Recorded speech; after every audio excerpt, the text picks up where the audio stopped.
What you do, guys, is you follow along the collarbone, and you find where it adheses on, right? Then just grab it, and then just compress and hold. Oh, it's already starting to slip out of my fingers. The goal is to hold it for at least 1 minute, ideally aiming for 2. I mean, if you can hold this and 2 minutes go by and it's not released, it's a pretty bad one, let's put it that way. But the challenge is, it literally, the tissue tries to move out from underneath your fingers. So you just got to keep it compressed. It's not about going hard on this, it's just about keeping that tension, because what we don't want is this tissue that goes from our neck onto this collarbone. Because what is happening is we're deactivating the neck, so we're losing neck size, and our neck ends up pulling forward like that. And it's pulling our collarbones forward here, which pulls our shoulders forward, puts us into this upper body cross syndrome. So what you want to do, following all the way along collarbone, you just find these different locations. You can pinch it down, you can compress with your fingers. Then once you've got a good compression or a good pinch, breathe into your stomach, into your chest.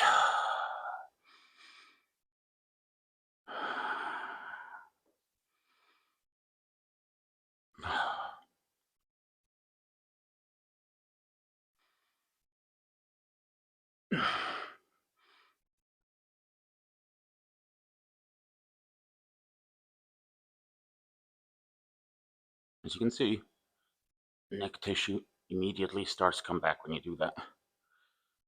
This is a little time consuming, and you're not gonna, as you can see, I'm not finished on my neck, right? So that tells you, well, obviously it's not a case of one time, wham, bam, thank you, ma'am, we've got everything done and we are now fixed. It's a process, because if your hips are bound, I mean this, you need to get them fixed first. Fix the hips. Opening the hips, you can't even put a number on how important that is. You don't understand until you have your hips totally open, and I don't even have it 100% open. I still have a little bit of bandage on my inner right thigh, which I've been working at. But I went from essentially having like an underwear of adhesions underneath and above the glutes that hindered me in every single way, including how I felt on a daily basis.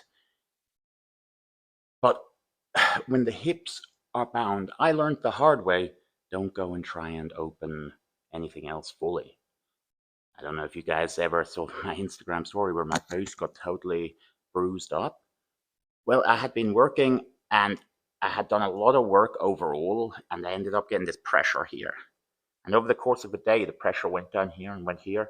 And it was so weird because I could press on here and you would hear my right hip, that's the bad hip, make these audible explosion sounds, like pop, boom, boom, right? It was crazy. And then what happened is it started to go over my face. And that got a little bit sketch because I started getting like fever symptoms without actually a fever, so just shaking and that.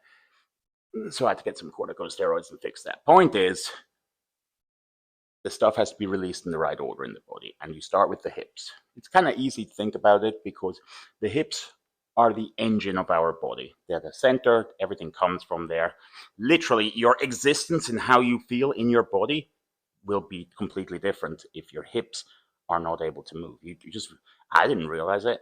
And honestly, I haven't worked with anybody yet who had perfect hips, who had them open. And the thing about the hips, just like with the shoulder, it's a circle joint. So if you think, what's a circle, right?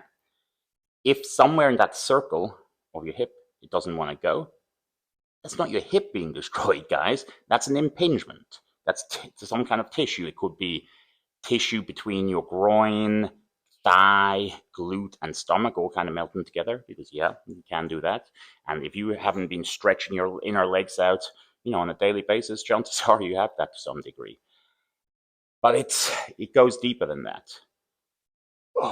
It goes to the point that the core, our glutes, are right here in the middle. And if these are blocked, imagine if you have, I always use this as an example, a balloon animal. You know what a balloon animal is, guys, right? It blows up. The reason I see the body as a balloon animal is our goal is to blow everything up where we have no imperfections, the skin is perfect all over. Is this doable? Yeah, it's doable. Is it going to be extremely time consuming and effortful? Yes, absolutely. So you have to approach it from the fact that either you need to do this because your body is your temple, and in order to look after your temple fully, it should be fully cleaned, fully opened, and that means on the inside too. Or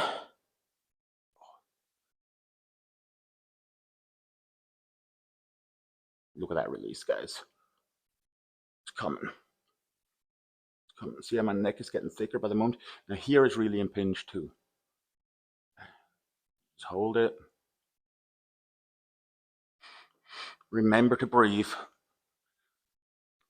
Your stomach must rise and fall in order to engage the parasympathetic nervous system, which we need because at the end of the day, what are we trying to do? We're trying to get tissue to relax, to fully go to its right state, and we're getting rid of adhesions. These adhesions in general seem to be the skin melting together, kind of puddling together. Look at the fact that people shrink as they get taller. That's not normal.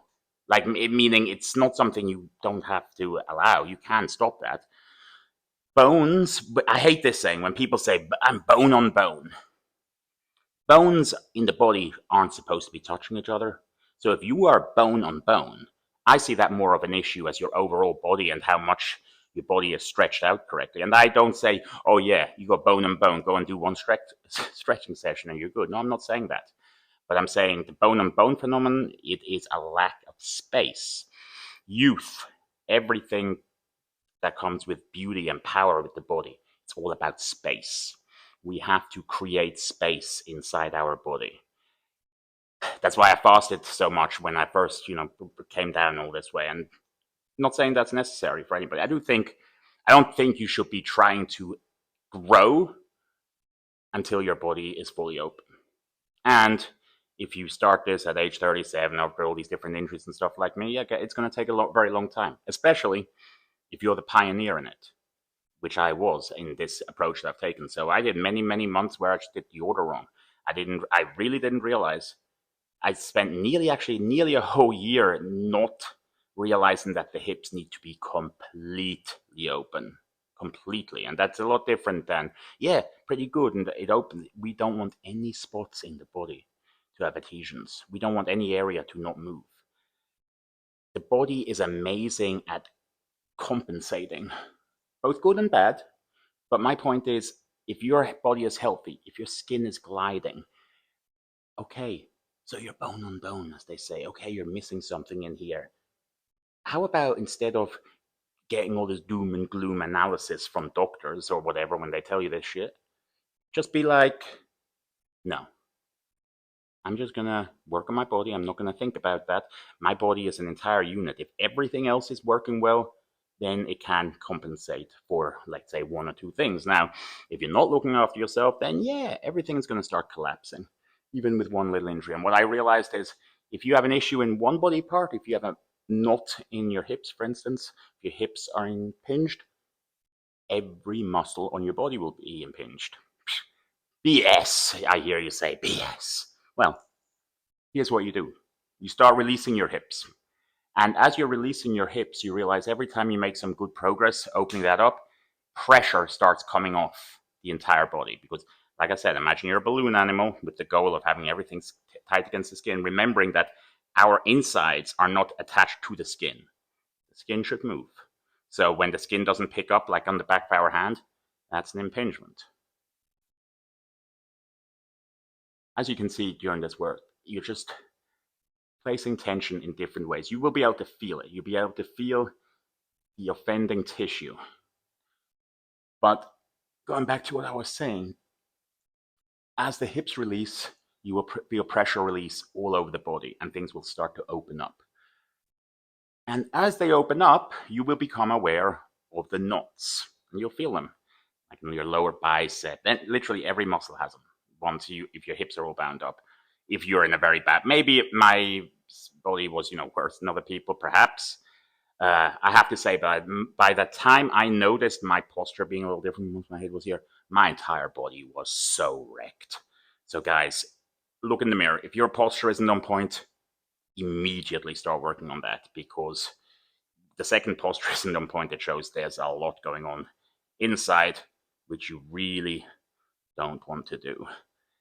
And then our goal is always to get our shoulders out. So what you do is you go along the collarbone, and you find where the delt starts in there, right? And you basically just apply a little tension.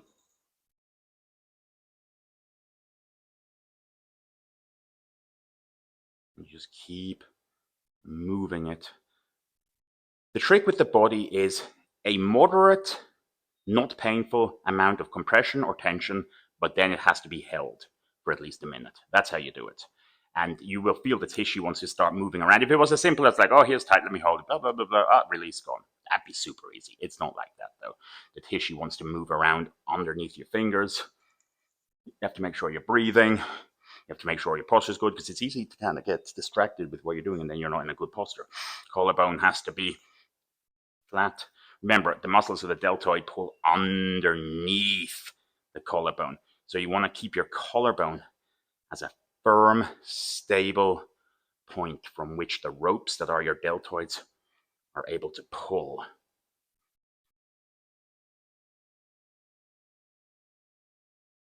But going back, if your hips are bound, it's like tying a string around the middle of a balloon animal. And inside this balloon animal, imagine we have like jam and little bones or something floating around, right? Put that little wedge there. Nothing is going to move, as we are an open circulatory system. If any area gets blocked, guys, what do you think is going to happen? The other type of impingement that I have found, and it's especially prevalent in the femoral triangle area, so from hip, it's like a triangle, from hip to hip, down to groin and up, and the same in the back, like a little area. Take your fingers. If you don't have full hip mobility, guaranteed you've got some tissue there. Now the question is, how bad is it? Have you lost a couple of inches of your leg because your groin has reformed at the lower point, meaning the two legs have literally stitched together, which I honestly see nearly all the time. Just depends to what degree.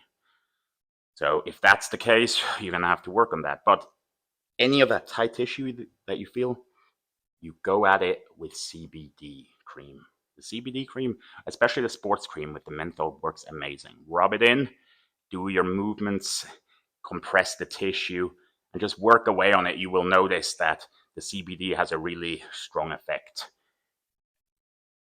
And in case you haven't done it already, before you do any of this body work, you need to make sure the skin is great. That means tweezers. Don't allow any ingrown hairs in the body. And then you have to moisturize the entire body a couple of times a day. I've already talked about this previously, but have a pot of concentrated moisturizer as well to put on your dry areas. Big ones for here. All of this.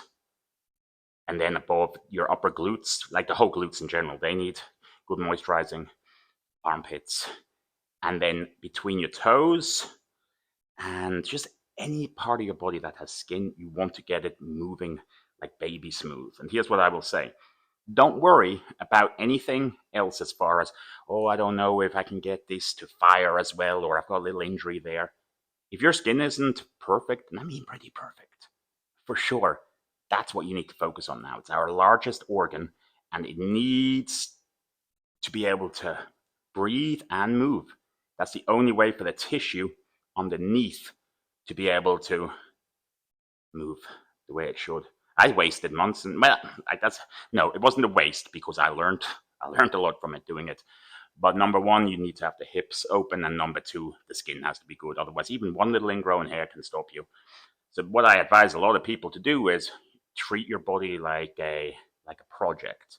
Day one, start on one calf. Day two, do the other calf. Just work your way up through your body. Take a generous amount of extra virgin coconut fat.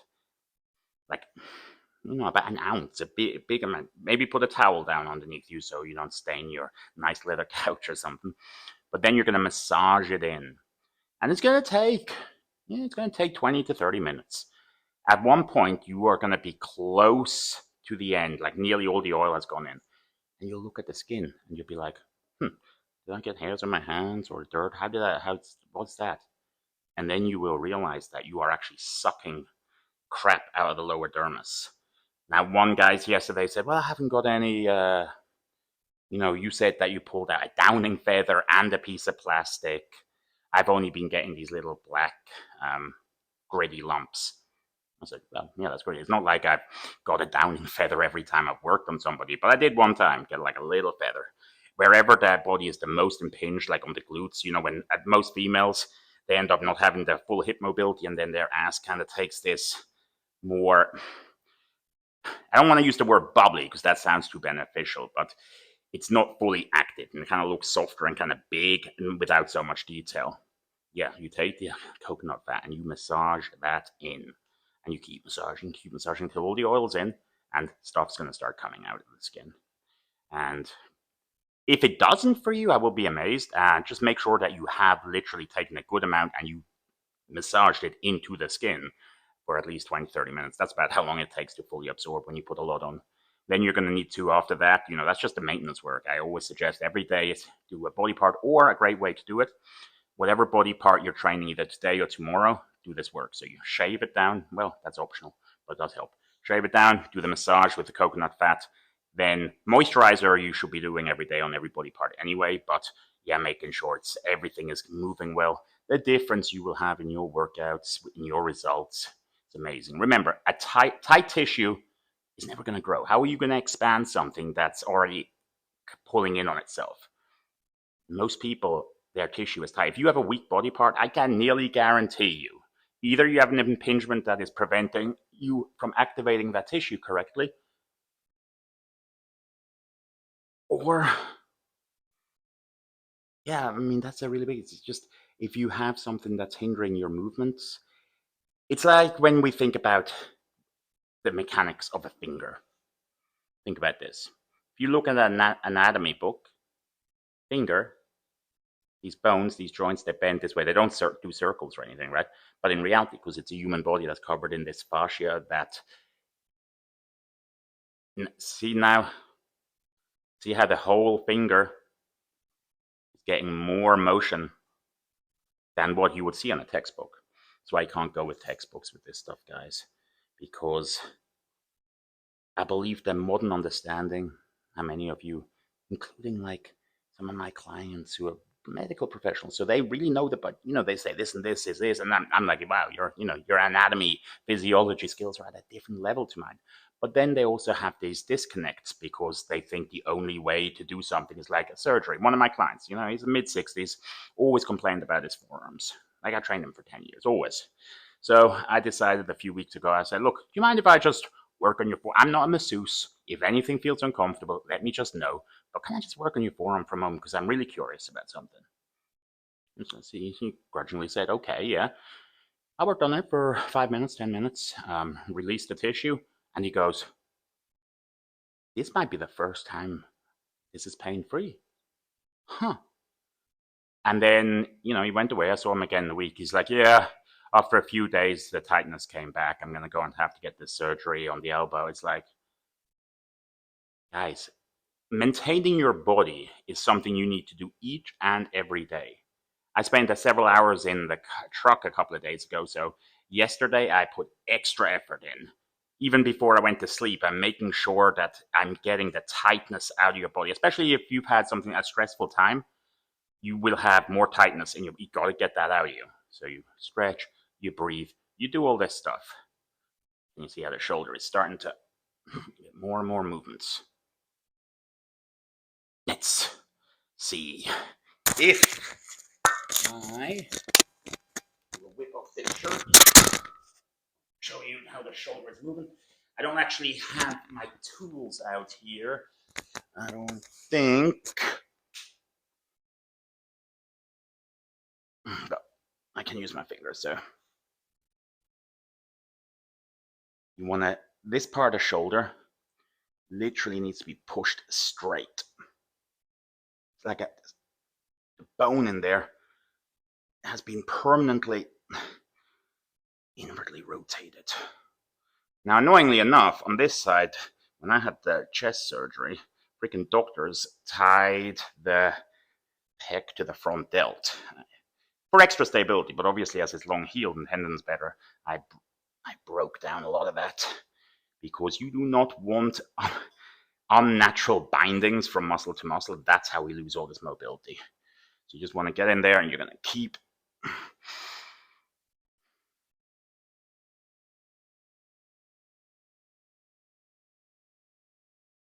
So what you guys have to realize is, you've been training for a little while, and you've got some muscle, and you just feel like, oh man, I'm not big enough. And you might have bigorexia for sure, but if it's just not looking the way you want to look, and you're like, how could Bruce Lee at 120 pounds look, so jacked and defined, and I just kind of look like a brick at 220 or whatever?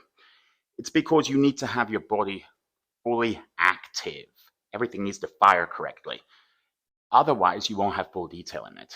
The tissue will actually look more like fat to the uneducated eye. It'll just be like have a soft, low tone appearance. So, when people say, I just want to tone, that is actually not a stupid saying, because I see it as, you want to get your muscles online. You want the tone to be in there, and you do want the tone, absolutely. As long as people mean it in that way, I'm all about getting the tone, meaning I don't necessarily want bigger muscles. For example, jiu-jitsu instructor, Renard, the man, one that, when I worked with him, first of all, we got him like 2 inches taller, but also, when he first came in, he looked, being totally honest, skinny fat. Just skinny fat, not great, skinny fat. I worked on him, got some of those muscles, got the muscles firing again. By the end, he looked like a ripped, athletic pro fighter again. No, I'm not even joking. It was crazy difference. And that's the difference between turning tissue on and turning it off. So instead of worrying about, oh, I've got a weak body part or this or that, make sure everything is moving in your body. Because here's the thing. I haven't got everything 100%. I've been working on this process, been working stuff out. I got set back a couple of times, blah, blah. But I'm getting there. The only person I can think of who I've seen who is open all the way, Doug Miller. Funny enough how he's the world's, best natural pro. Or is that funny? No, it's not funny. It's totally realistic. It makes total sense. What I realized is, when you don't have any impingements here at all, your triceps end up getting way fuller and bigger. And what do people always say about Doug? Wow, his arms are so crazy. Yeah, his shoulders are fully open. His chest is fully open. Nothing is pulling on those muscles, pulling it back to shorten them so they can hang to their full potential. But the thing is, in order to do this, in order to have your body like this, it's the same as having a Rolls Royce or a Lamborghini or just a really cool car. You need to do some maintenance on those cars basically every time you take them out. With your body, you have to do maintenance every day. But the amazing thing is, once you have done all this grinding work, once you have done on years of inflammation build up and scar tissue and whatever else, once you've got the skin moving and the tissue, it's working properly again, maintaining it is actually not hard.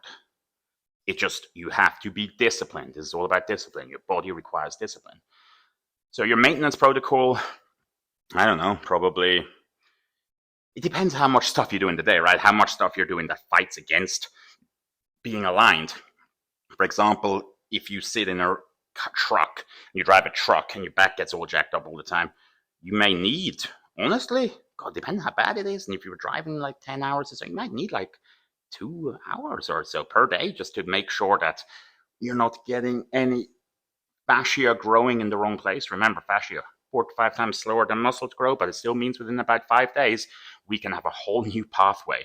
So imagine, spend 5 days driving, head is here. By the end of those 5 days, the fascia will have grown, and that's actually your new normal. So now you'll be like, trying to get it back into position won't be that easy. And you can tell yourself, oh, pick your head up. That's cool. But if you still have impingements here on the neck like I do here, you can hold it up there, but it's not going to naturally stay there. So what you need to do is you need to address the issue. And the issue are these impingements. Your job is to be like your own Formula One race team. You've got to go over your entire body. You've got to learn how your body is supposed to feel. How does the tissue feel when it's healthy? How does it feel when it's stressed? How does it feel after I've trained it? These are all things you need to learn. So many folks are focusing on all these metrics, and I like them too, the Fitbits, tracking all this stuff. That's all great. But first, you need to be able to check in with yourself. And just like my client who, saw that his arm got better in 5 minutes of me working on it, but because it returned to its previous state over the course of a week, he's decided that he needs surgery. Actually, since then, surgeon said he shouldn't get it done. So thankfully with that, because you have to also realize that his forearm came back into that position much quicker because he's still impinged throughout the body. If your body is impinged in one place, it is impinged in all places, or at least it will be very quickly. So if you've had this for years and years, here's another example. I was at jiu-jitsu yesterday. Camilla was kicking ass, but I decided to work on one of my friends, one of my clients. I wouldn't call I've worked on him a few times. He's not like an official client. He's a jiu-jitsu friend, a dad. His son does a lot of rolling with Camilla. Anyway, his stomach was really sticking out a lot for a 60-something-year-old man who does a lot of dieting, a lot of fasting, which I'll get back to after this. But it was sticking out, and I took my hands and I was like, okay, first here, I had to release and make sure that you go all the way up the pec, making sure there is no tissue binding from this side to this side. Remember, we are two halves. So it should be a clear, definite line. You can follow along the edges of the muscles and find, see where it's impinged. Then we can address it. Anyway, I worked on that, and then I worked on his obliques, stretching the obliques out. And I kid you, he seemed to find it unpleasant. The stomach is unpleasant when it gets tight like that. But guys, if you ever feel like your stomach's just like kind of hard, that's because it's pulling. It's pulling down from the hips and it's pulling from up here, and it's just pulling this tight. And then what will happen if you keep it going is your thoracic will round out. This will bind up more here, and then your stomach is now hanging out but tight at the same time. What an effort, right? It makes your stomach is sticking out way more than it needs to, and it's uncomfortable and painful. But I worked on him, and after an hour or so, he was able to stand up, and he's like, whoa, stomach is flat. And he is a client of mine who did a lot of fasting, which is now what I'm going to get back to. Because I was asked on Instagram, what about fasting? Because, I've used this on my clients many times. So let me go over 3 types of fasting that I like. I like 36-hour fasts. If you're traveling or just for some reason, it could be really convenient not to eat for a day. You simply don't eat for a day, and you just start eating the day after, first thing in the morning when you normally eat, so it's about 36 hours. The next way that I like is 3-day fast, 72 hours. Very, very effective. In my experience, you don't need any special supplements to go with that. Some people will say, you don't need any supplements for any fasting. Total nonsense. If you have a lot of muscle, you have to be careful. That is really good because once we get to about that mark, those 3 days, we've had loads of autophagy happen, so bad cells don't get to mutate, they get eaten up.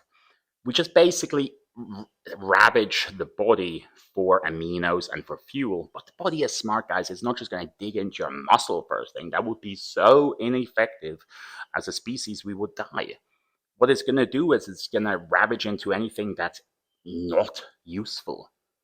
Example, some impingements between muscles. Am I saying you can just fast and the impingements go away? No, but it does help. It does give you more space. There is a reason I ended up dieting off 60 pounds. It was simply because the process took much longer than I thought it was going to take. And I had I made some progress. I had fasted.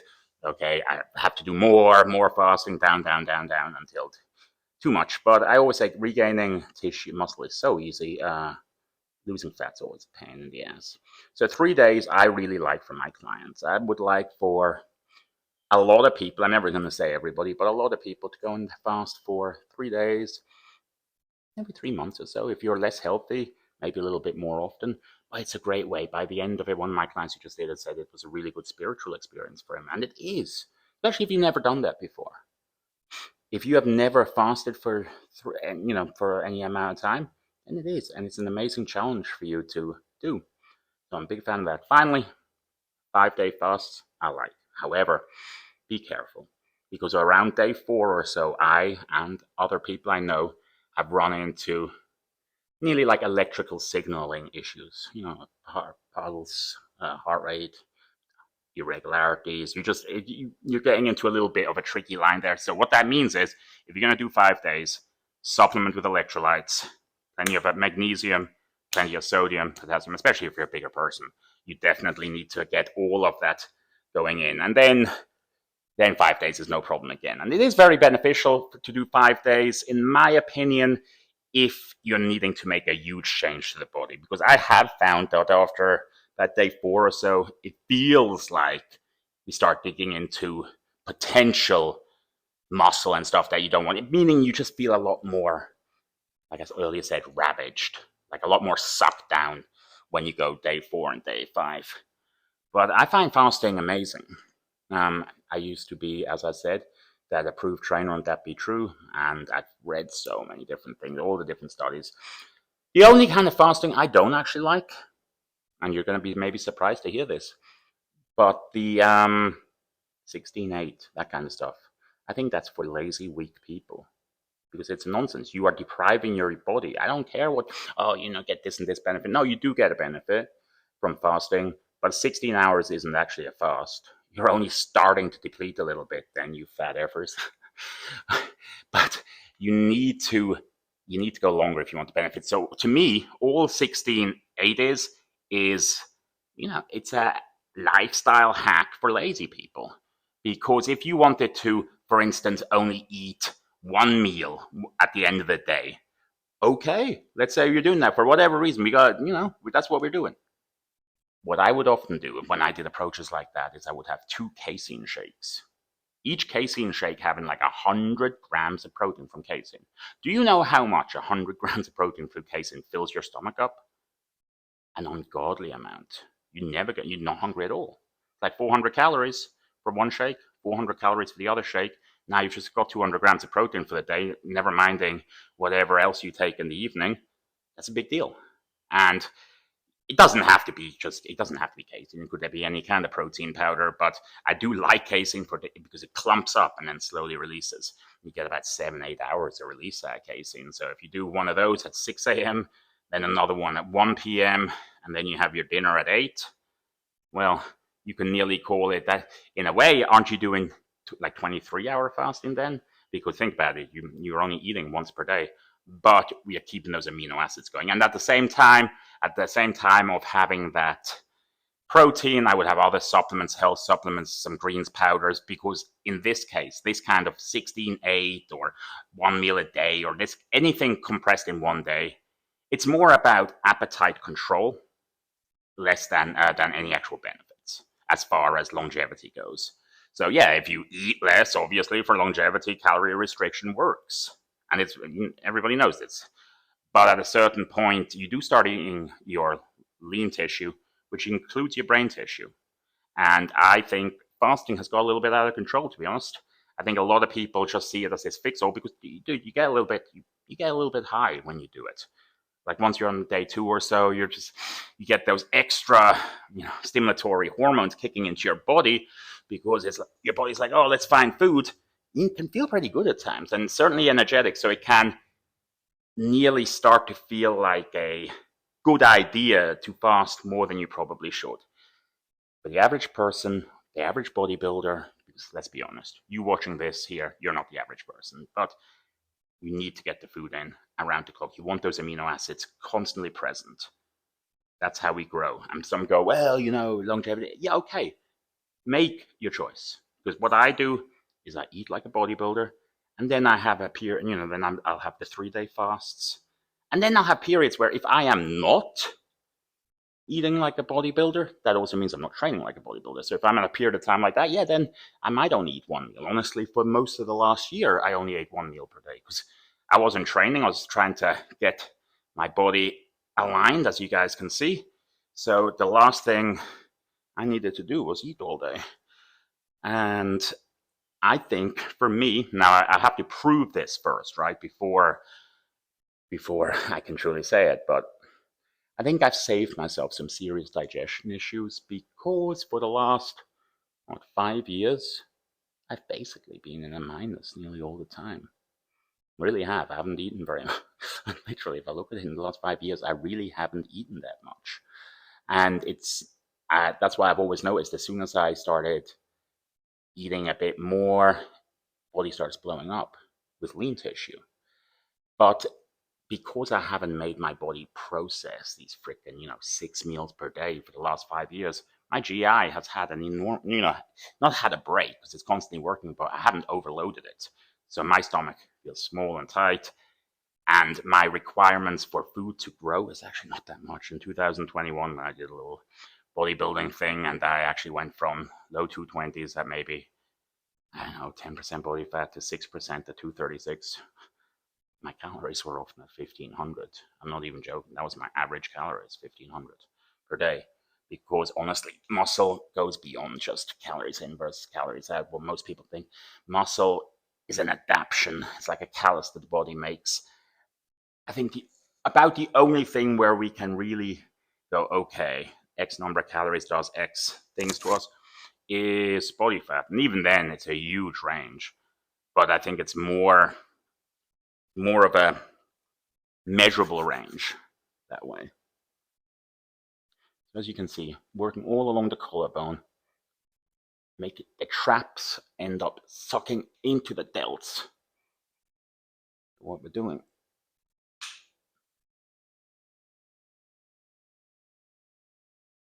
See that?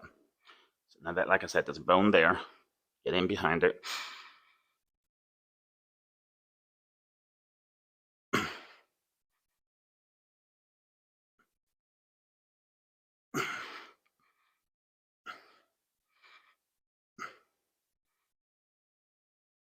It's just a tedious, long-term process.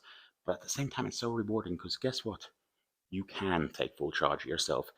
You don't need to go and see therapists or active release therapists or masseuses or anything. They're all great. And if you can, you should. But we need to be our own mechanic, so to speak. I check this out.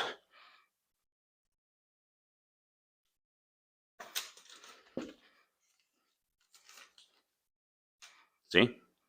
Be your own bodybuilding coach. By the amazing Scott Stevenson. This book has over 2,000 references. It's crazy. So impressive. But I will always point to this. Bodybuilding coaches from whom you can learn. Very short list. And look who made it on the list. I'm on the second page, but I was added to that list. So, this is the most learned man in bodybuilding. This is the best bodybuilding textbook out there. And I am listed in there as a coach from whom you can learn. The only reason I say that, guys, is if you don't know me, the internet is full of so-called experts. And I'm not even saying I'm an expert. I'm just saying I've done a little bit of this stuff over the years. And I have respect from, top people like Scott, which means a lot. Because what you will also realize, guys, and sorry, today I've been just, if you guys don't like this format, I don't have to do it like this. I've just taken a collection of the different things I was asked on Instagram and just kind of freeballing it while doing a little bit of this active release therapy on my neck. So hopefully you guys can get an idea and you'll start taking your fingers and running it along the edge of muscles to start feeling where the imperfections are. It's like, oh, this muscle is a little bit melted into this muscle. I better just get in there and work on that adhesion. So what I say as far as fasting, yes, do a fast. 3-day fasts every so often, 5 days even. 36-hour fasts, especially, let's say you're bulking, and I used to do this with one of my old clients, Austin, a lot, who's IFB Pro now. You just have a day where you eat nothing. Just one day. And then you take some colon cleanse that. And then usually the day after, the body will have dumped quite a bit of water because generally it's when we get bloated that our hunger really gets hit hard. And then it lets us have a little reset and we can keep growing. As long as you didn't wait for too long, you can generally just even one day like that will make a big difference. Otherwise, there are approaches such as the late great John Meadows' 1 day per week fast. If you do a 36 hours, so last meal Saturday night, next meal Monday morning. That works really well for some people, I guess. But if you're healthy and you're trying to grow tissue, then be anabolic. I'm not saying eat excess. I find it far more important to have available nutrients at all time, to always have amino acids going in the blood, than just eating like absolute ton of excess. If you always have aminos in the blood and you are doing everything right with your lifestyle, you're training, you're sleeping, you're doing everything right, basically, you're going to move in the right direction. You are going to move in the right direction. You're going to slowly lose a little bit of fat, gain a little bit of muscle. It mightn't be very drastic if your calories aren't, if they're not in any kind of a surplus and they're just basically a high protein intake where you're getting protein every 3 hours. But yes, that will work. So don't listen to anybody who says, oh, you need this and this many calories to grow. Number one, a pound of muscle is primarily water. Very little. Our knowledge on really how all this stuff works is much more limited than what people would like to give credit for. So I'll just give you my own personal experience and my experience with clients. And that is, if you are having steady protein feedings, that is more important than anything else. Yeah, you could have, I tried it where I had more food, more calories overall, but I didn't have the as frequent protein feedings. No, didn't work as well. Protein. Remember years ago, you'd always hear me talking about chicken shakes. If you haven't seen my video on chicken shakes, go and see it. It's the most viewed video on this channel at the moment. I would have a couple of chicken shakes each day and then maybe one meal or so, and that would work great. So you're getting those aminos. And that's another thing I want to touch on. I've had people say, oh, if you drink a chicken shake, the protein's not the same. Those guys are silly. But you'll have people who make a valid point. What about digestibility? What about my enzymes? What's going to happen? It's true. You need to get your body prepared to digest. So what do? Simply you could even take a piece of chewing gum, but I suggest taking a raw vegetable, maybe like a pepper, bell pepper or something. Just chew it, eat it, small amount. Basically 30 chews at least. That will tell the body, when the brain will tell the body that it has incoming food and that it should release digestive enzymes. So even just chewing, you could, or chew nothing. Just chew, masticate. Masticate while you're drinking the shake. So drink some, chew, do that. That does make a big difference. But other than that, I actually think it's much easier on the body to not have solid food in that regards. I think having a few liquid meals per day, if you're one of those bodybuilder people who wants to, 5-6 meals a day, make a couple of those shakes would be my advice.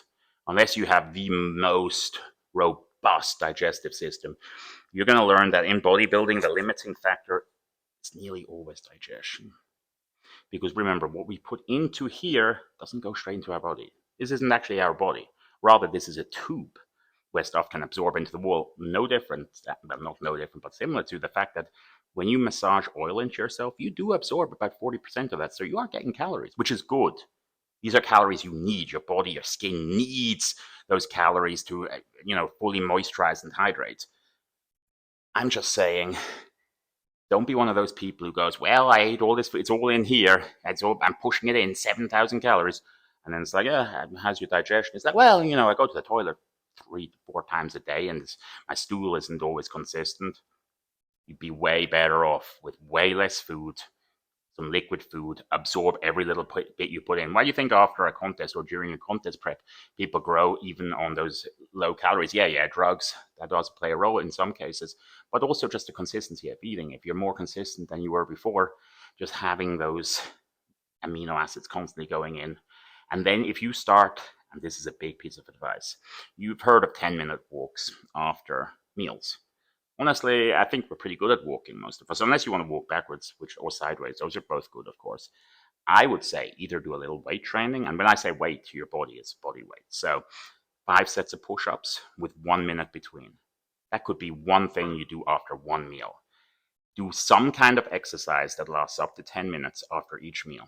Then let's say you have 6 meals. Guess what? You just did you did an hour of exercise without actually doing any deliberate going to the gym or anything. So on a day where, if you couldn't get into the habit where every meal you do 10 minutes of some kind of exercise, And that can be as simple as breathing, box breathing for 10 minutes. Because I know you're going to say, well, I can't do it with, I have to do this and I have to do that. Yeah, but you could, even if you were in, like, if you had to be in an office situation, stay sitting, there are things you can do, like the breathing for one. You can always do breathing practices. And then you can also focus on contracting different muscles without even moving. All of this stuff does have benefit. And if you do 10 minutes after each meal, on the days that you don't have time or don't want to go to the gym, it's cool. You've already done the work. And this is very low impact work, because even if you go, balls to the wall for those 10 minutes, it's only 10 minutes. So not only are you getting your digestion moving so much better, that's the key. That's why people generally advise this. It really makes a huge difference. If you just eat and then just sit or lay down, it's not going to go nearly as well as if you go and do a little bit of exercise. Can be a power walk, can be some sets, can even be, some stretching, again, focusing on the breathing. I would say no matter what you do, breathing needs to be the focus during that time, because the breath is the biggest regulator of the body, not just our nervous system, but even just fascia. Everything is regulated by breath. So until you have that breath really dialed in, and you can do all the different breaths. Like, can you do this? When you inhale, watch me inhale. Now, most people go, okay, can't get any more air in. Imagine you're pushing against a wall, and I say push against the wall for 30 seconds. You're going to push it about 20%, right?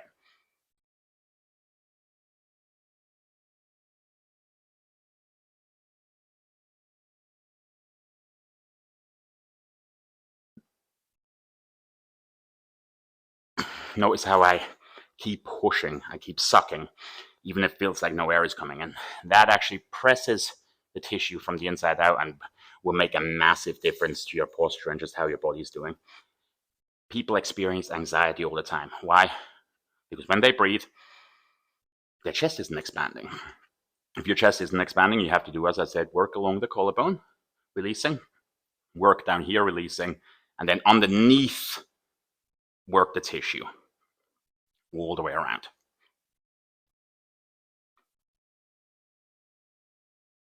And before you know it, your lungs will open your body. Your lungs will open your body. So do a lot of this opening stretching, guys, where you're trying to... We are three-dimensional creatures. When I say that, I mean our shoulders are at our sides. So there is a very specific feeling to having a body that is aligned with the shoulders at the sides. It's very different to how nearly we all are with our shoulders pulled onto the pecs like that, right? We're here. That's a two-dimensional creature. Forwards, back, forwards, back. The arms are at the side. Now that's a three-dimensional, because you can feel lateral movements, or it feels as natural as going forwards and back because your arms are hanging here. In like the relaxed position, you are basically in a lateral position, right?